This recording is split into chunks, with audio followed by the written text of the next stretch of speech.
Kurt Sasso from DGT Webcomics here at C2E2 in front of the Dark Hunter booth. I mean, this is a beautiful booth. I mean, this is probably one of the largest ones I've actually stood outside, and except for Marvel and all that other stuff, but this is beautiful. I love this type of stuff. This is my genre. This is, vampire at its best, and I can't believe that they have something like this here, and it's so well presented as well. And we're here today with Eddie, part of the Dark Hunter aspect here. And how are you doing today, Eddie? Not too bad, pretty good. Good to hear. Now, you were mentioning to me a little earlier on that about this particular setup here. How did you get involved with this Dark Hunter series? I actually first met Sherry at a small convention in Nashville, Tennessee. We hit off really well because she likes horror movies and zombies, and I happen to know a lot about horror movies and zombies. And it just snowballed from there, so whenever I have free time, and I'll come help her at different conventions, and just come and hang out and help her run stuff. It's great to see. I mean, you're telling me that that this Dark Hunter series has turned into a manga. It's been picked up by, which one was it? It was DC? Marvel Comics. By Marvel, sorry.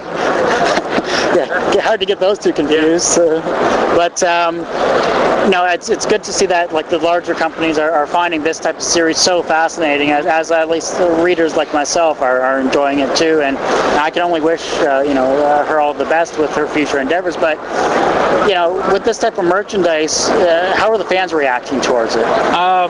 Surprisingly well. The first time they premiered at a booth, they premiered at New York Comic Con, and it got a lot of people who don't normally read her stuff that were attracted to the booth, end up getting free copies of some of her books and buying stuff. A lot of people come in and just buy some of the t-shirts and posters just because they like the artwork or the way the symbols look, and from there it gets a lot of these new people into reading the books and they become fans as well. So it's been working pretty well for her.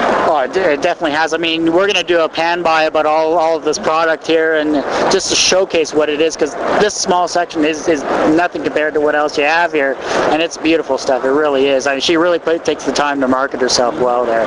Yeah, she likes to take a direct canon and presenting herself, because she's a fan. She's a fan first. You can almost say she almost started writing so she could come to conventions. Aren't we all trying to do something like that as well? Just to meet our fans, our role models type deal. And if she was here, I would probably ask her what would the most famous person she'd like to meet. But how about yourself, Eddie? Who would you like to really meet? Well, I had two. One was Bruce Campbell, which I met. The other would have been Vincent Price, but he passed away before I ever had a job where I could afford to travel. That's too bad. Vincent was a great man of horror there, and great voice too. I loved his voice. I mean, he was really good. And Bruce Campbell, I haven't yet to met him, but I've read all of his books, and of course you have to see his movies in order to truly appreciate him as an actor. Oh, definitely. He's quite a character. He must be in real life too. He's interesting, that's for sure. Well, Eddie, what else can you tell me about this series that'll get fans that enjoy comics and webcomics and all that stuff to read Sherrilyn's work here? Well, one is, like I said, with the Dark Hunter series, they're classified as romance. However, the way they're written is actually it could appeal to a broad market, so not so men will obviously enjoy them as well.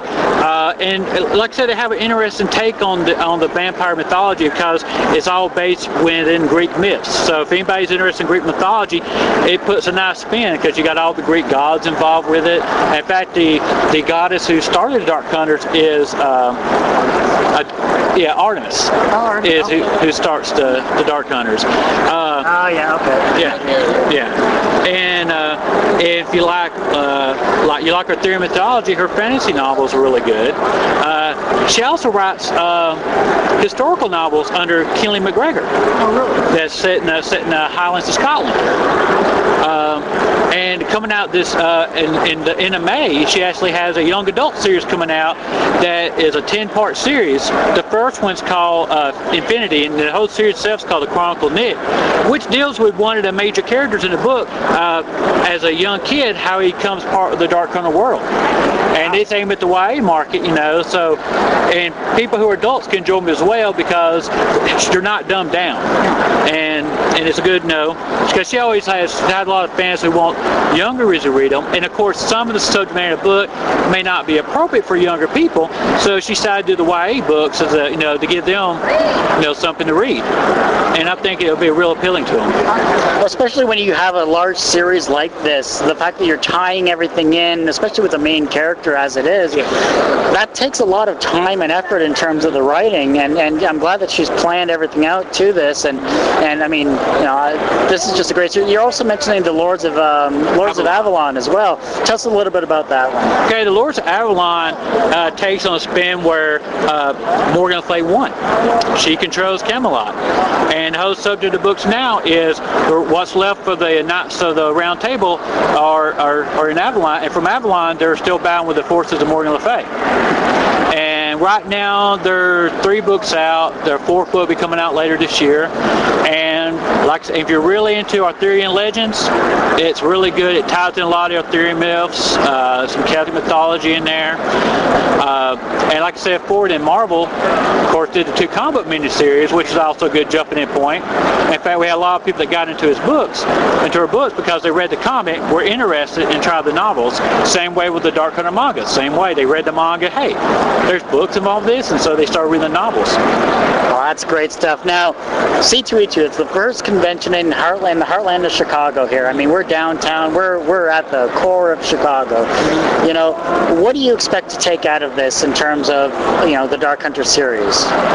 Well, the one is she hasn't really done that much. She's done a few book tours here in Chicago, but this is the first time she's ever been in a convention appearance. So I think that'll help draw in a lot of people who come to conventions like this who may not be familiar to her work. So they help bring in some new fans, as well as show a lot of old fans here, hey, there's additional stuff I can check out. So hopefully just add more to the fan base and just, add to everybody's enjoyment. And what about you? What about you being like a man behind the booth, so to speak? What do you personally take out of a convention like C2E2? Well, I always like to, see a variety of different people, meet people. And plus, I've been coming to conventions since 1987. I go to like 7, 8 a year. And every time I go to a con, you always find something unique, for every convention. So I always expect to find some neat stuff to pick up and just meet unique people. And I'll say, not to mention, you always see some rather different costumes. I was going to say, is there something that you've had a chance to look around yet that really catches your eye? Yeah, so far the one that caught my eye is I forgot the name of the people's booth, but they're over near where the Dave McKeon is. They have a booth facing the Artist Alley. They got some cool art and books that's based on the old pulp and mysteries from the 40s and 50s. So they got that really risque type art, which I always found that kind of cool because I was kind of raised reading those old detective magazines when I was a little kid. I'll sneak them in while reading my, my comic books. I'll read those. So that really appealed to my, bring back the childhood with those old obscure damsel in distress looking covers. Oh, that's great. That's great to see. And Eddie, I appreciate you taking the time to have us interview you here. And this is a beautiful booth. We're going to get some great shots here as well. Especially that's some amazing artwork up top there. And I just want to thank you very much for having us interview you. And good luck at C2E2 here as well. Oh, thank you. Oh, and by the way, is there a website for Sherrilyn? Yes, there is. What is it? This Dark Dash? Yeah, you go to it's SherrilynKenyon.com, and it goes right to it. And you can also, and if you don't remember, if you have a problem spelling name, they Google Dark Dash Hunter, it'll pop right up because that's definitely a unique name, so it'll pop it right up.